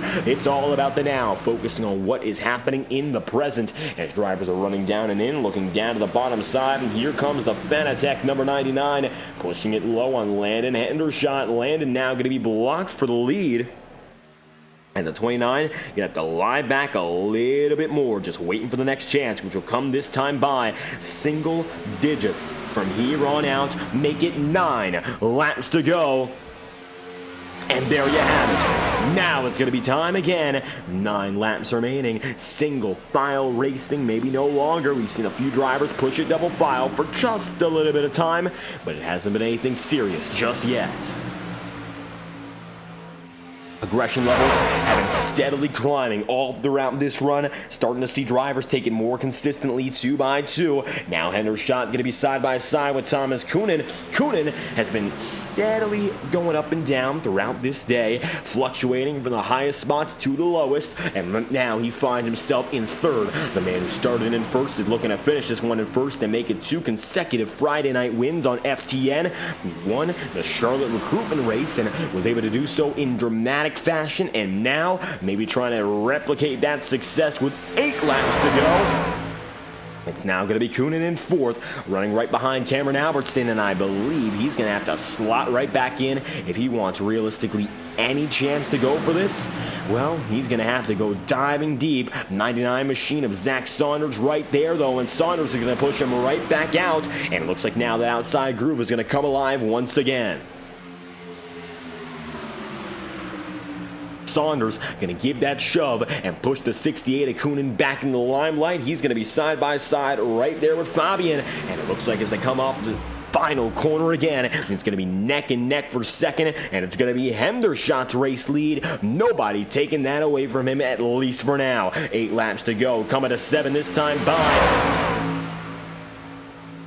And it looks like still the 21's got control. I think right now Landon Hendershot gaining that confidence. He's in a position where he is not going to give in.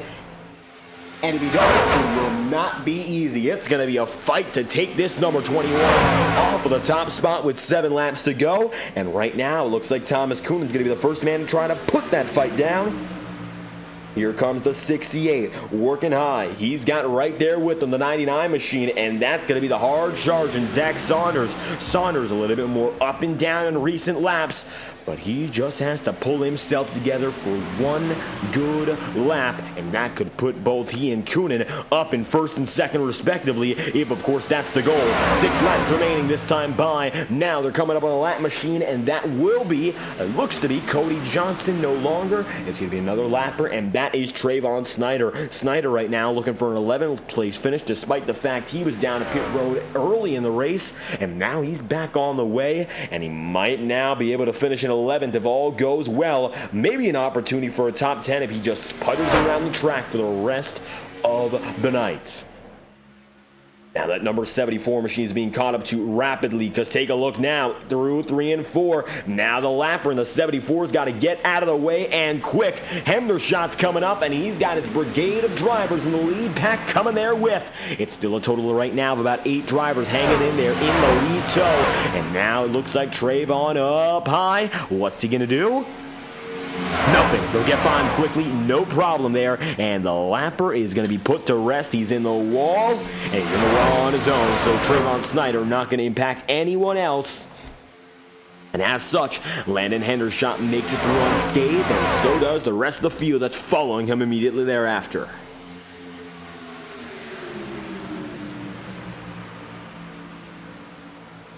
Spears number 21, Landon Hendershot, has come alive in this second half. It might have been Thomas Coonan's opener, but ever since then, it looks like it's been that number 21 in most control all throughout this event. But that doesn't mean all too much, because here at Daytona, you can go from leading the way to ending up in flames by the end of it, and you can go the other way around if things go in your favor anyhow.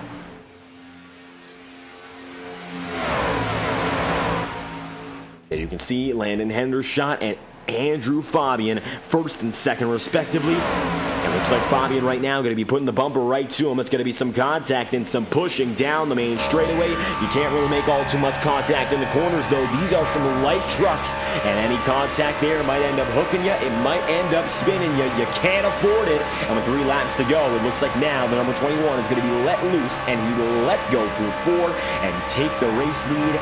A little more command, maybe a few thousandths of an advantage, but Fabian is going to keep it tight with 3 laps remaining. Cameron Albertson decides to go up high. He's got nobody there with him, running up to the top side, 98 laps in, with nobody behind him. I think the hope's right now to break away and make this first pack the pack to beat. But right now, that's going to involve the second and third pack, because look at it now. Hanlovic, and in addition, Chris Mullins. How about Rodney Roberts? Drivers you might have not heard of since lap 10. They're here now, and they're anticipating lap 100. 3 wide for the first time throughout 3 and 4. It's going to be Albertson trying to make something stick in the middle. He's got the side draft from the low. He's got the side draft from the high, and he's making it stick now in the middle of 3 lanes. 2 laps remain. Popsicle sticks, and they're waving here on the track, and there's not a virtual fan on their seat no longer. They're all standing up, and they're watching aboard as we've got ourselves a fierce fight. Albertson's going to wiggle, and he is by no means confident right now. He's going to have to settle down and simmer down to the middle groove. We are no longer three ride, and it's going to be a ride to remember now for Landon Hendershot. He's got himself now a lap and a half to go, and let's see whether or not he can make it stick. Hendershot out and ahead, up in front now, and he's got 2.5 miles more to take it home. Landon finds himself advantageous. Andrew Fabian there going to be second, and Cameron Albertson's third. 1 lap to go. The final lap here in Daytona, and Hendershot looking to make PRA history with the first ever Legacy Truck Series win. White flag flies. Now Andrew Fabian might be the man that makes a move. 984 truck right here. The triple-digit threat hasn't shown many signs of aggression all race long, but now could be his first chance to break out, and it could be the biggest chance he'll get all throughout the season. Nothing guaranteed from this point. All bets are off. A little bit of contact further on back, and yes, it is. The leader goes around. Hendershot's out of it, and it's a huge wreck. Everyone wrecks. They all go spinning, and it looks like now, just barely making it out, Chris Mullins. Nobody else survives. Both leaders taken out. Chris Mullins on his own. The entire field is in shambles, and Christopher Mullins has to limp to the line, and that he will do. At the line, Mullins wins, and nobody else has made it out of turn 4 yet. Fabian just barely made it through. Zach Saunders in third. Everyone's destroyed. They're still barely limping out of the final corner. Mullins, the seas parted for him, and all of a sudden, Christopher comes out of nowhere to collect the victory. Hendershot battered and bruised, 7th place.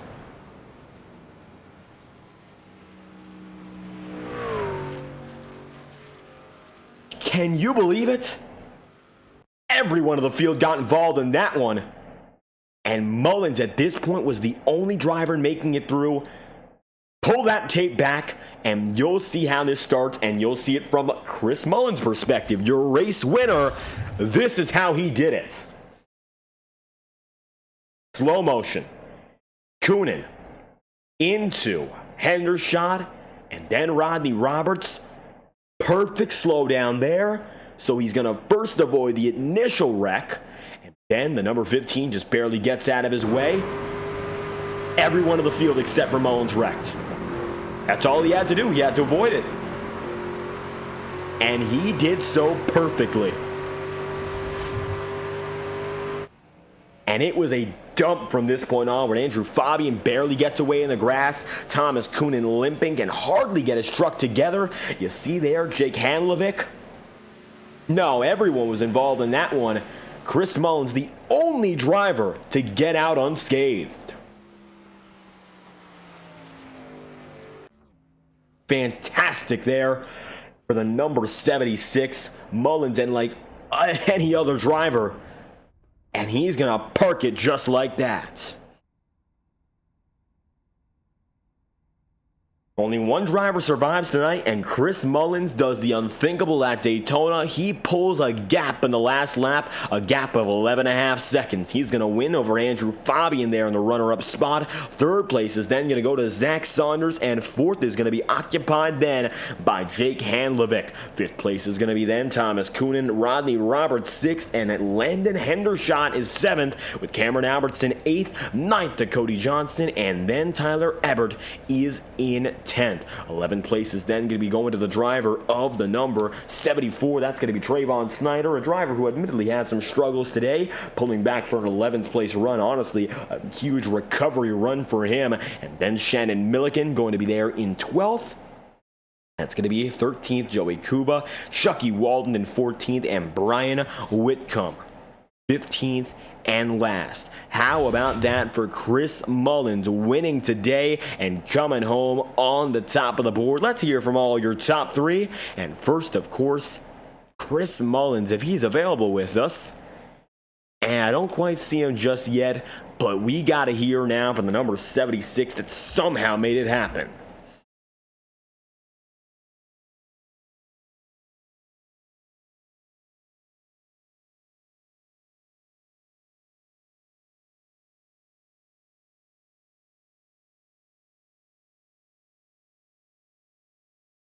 And trying to figure out if we can get Chris Mullins right now, the driver, the number 76, who gets it done. And try to make sure we have the right driver we have tagged.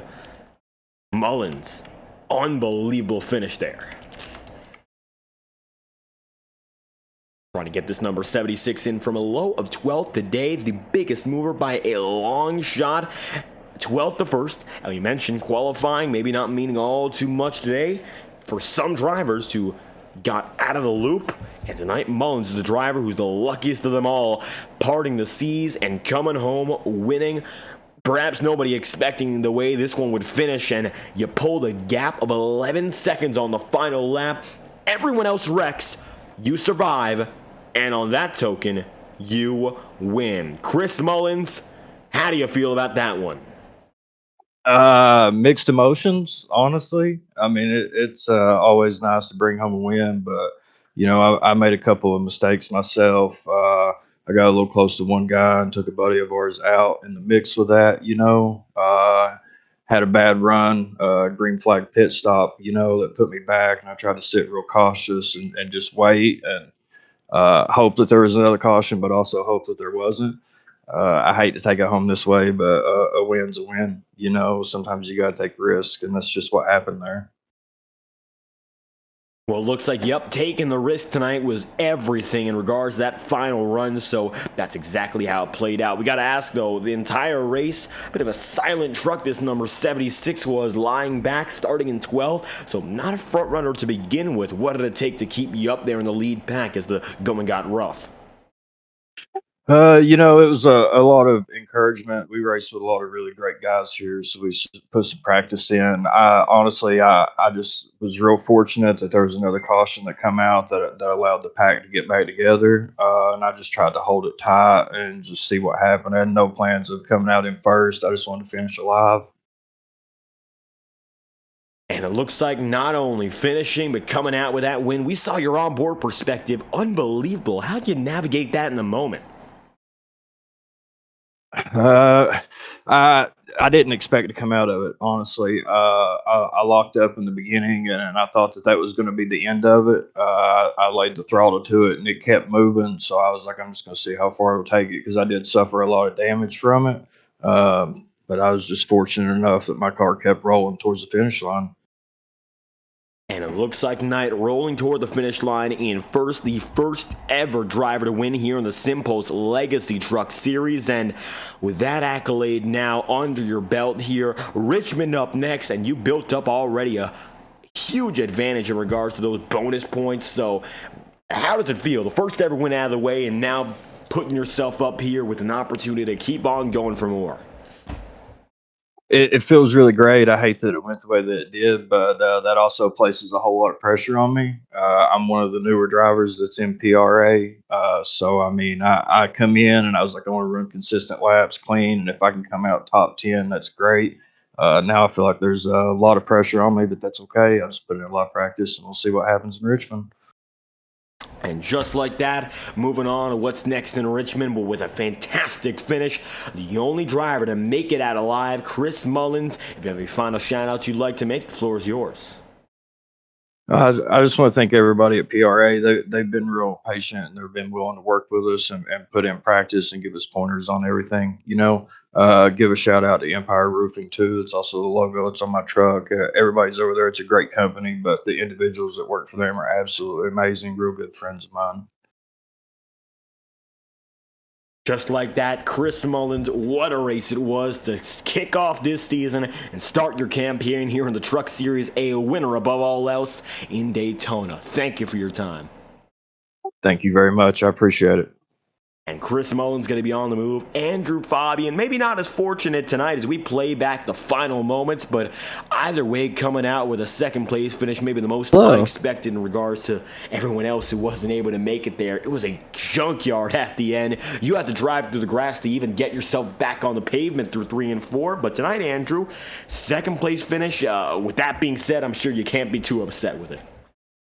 No, I'm actually surprised the car was pointed the right direction when I was done dying. And everyone involved in that wreck, save for, of course, our race winner tonight. Looks like the entire field collected in the final lap. I'm sure you didn't expect it there with how well we were running with only 2 cautions today.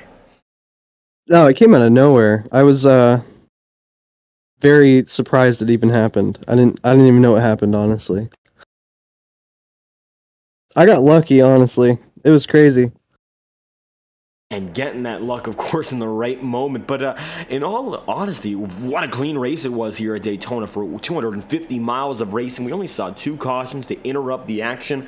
What was it like adapting to the full race strategy? I'm sure these guys at PRA, they know each other, but these legacy trucks are a different animal.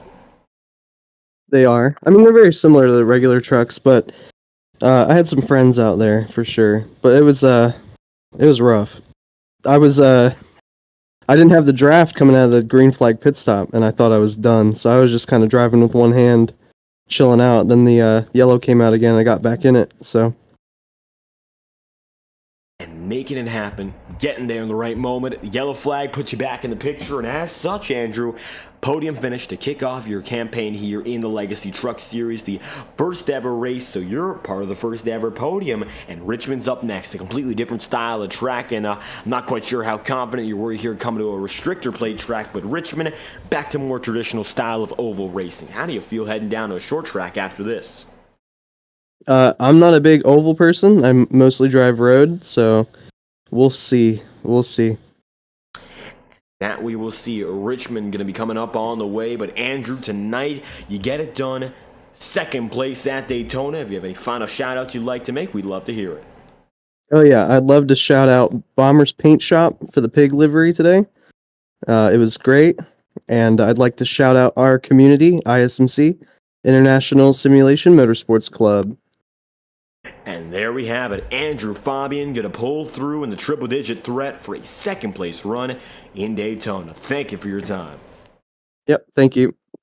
Andrew going to be on the way with one more driver to look out for. That's going to be the number 99 of Zach Saunders, and another driver who emerged from the wreckage with a podium tonight. Zach, third place, and it was an up-and-down day for a lot of these drivers in the field. It looks like he came out eventually on the up.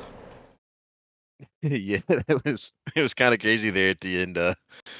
Just these things were so hard to make a move without the run of a lifetime, and it was just peaking middle there, and then the guy leading the outside just threw a late block and caused a whole bunch of chaos. I thought I was going to get through it, and me and Andrew would continue on the push. That I just got completely off centered from him, and then we crashed at the end, but. Yeah, I enjoyed the race. It was a lot of fun just trying different things with different runs and kind of just riding around there for a little bit as well. And we saw some of that riding around, some of the strategy coming into play here. And, well, we saw you up at the front there fighting for the lead, and maybe one of the more aggressive drivers to still come out with a very solid run in third, going back and forth, switching lanes, going for the lead. We didn't see too much aggression necessarily, but how was it like there up in front with those competitive drivers who might have not seen the best of it at the end, but they were certainly up there leading laps? Yeah, some of them were really good. The 21 was an insanely good pusher. He was he knew how to do it right, and had to close up the bumper without getting the truck loose, because the front bumpers on these things are like the ARCA car. They're not completely smooth, so you think you're not pushing someone, but you're actually almost getting ready to turn them. So yeah, he was doing a good job with that, and the other two pink trucks were good to race with and push. And yeah, just like you said, just trying different things. That was I had no practice, so I didn't know what the truck was going to do. So I was trying to learn as much as possible during the race for the end of the race, and almost almost could have had to win there, but got tagged there going into 3. And almost an opportunity at the first ever win here in the Legacy Truck Series. Well, there's always an opportunity next week. And next week's going to bring us down to a short track, so a completely different style of racing, away from the high banks, and going to be a little bit more skill-based, shall we say. It's going to be a completely different attitude these drivers have to take on for Richmond. Their second race of the campaign. What's it going to take there maybe to convert for double podium? Richmond's it's an interesting track, to be honest. You really have to in this track. You really have to watch coming up off the corner, because these things build power differently than the newer trucks do, I think. One, because they rev to like 9 grand, but yeah, it's just, make sure that you're not shredding tires coming off a corner or even going into the corner, and just trying to stay consistent, stay smooth is going to be the big thing to keep the tires in good shape for. I imagine we'll probably get a long run or two. So yeah, that's the game plan. Just take it easy on the tires and hopefully be there about at the end of it. And looking to be there till the end, Zach Saunders, third place on today here in Daytona. Any final message you'd like to add? I'm sorry to you for the first caution. I didn't think I was pushing you, but I was. Well, with that being said, Zach, coming home, and, well, you didn't avoid the wreckage, but you still got a good position. Third place, we thank you once again for your time. Thank you. How about that for the top three who we're playing this finish once again on your screens here. What a way to go out. Zach Saunders ended up, yep, he got spun. And the 984 of Andrew Fabian was almost up and over fully. And only one driver, Chris Mullins, pulls through and avoids all the carnage to come back into victory lane. What a way to get it done. Mullins wins here from the virtual Daytona International Speedway. We hope you enjoyed our first presentation here of the Legacy Truck Series in its full season form as Chris Mullins gets the race victory. And right behind him, of course, Andrew Fabian, third place. Zach Saunders will be back next week at the virtual Richmond Raceway, so stay tuned on these Friday nights on FTN. We got some exciting content coming at you for the remainder of the season. I've been your host, David Kreutz, commentator and producer, and if you enjoyed the stream, make sure to leave a like on the stream and subscribe to the channel, FTN Broadcasting. We'll be back on Sunday night with the Schumacher Racing League and their Cup Series as it continues, so we hope you join us once again for more exciting coverage of the next gens on Sunday nights. Thank you all for tuning in once more, and we hope you have a fantastic night.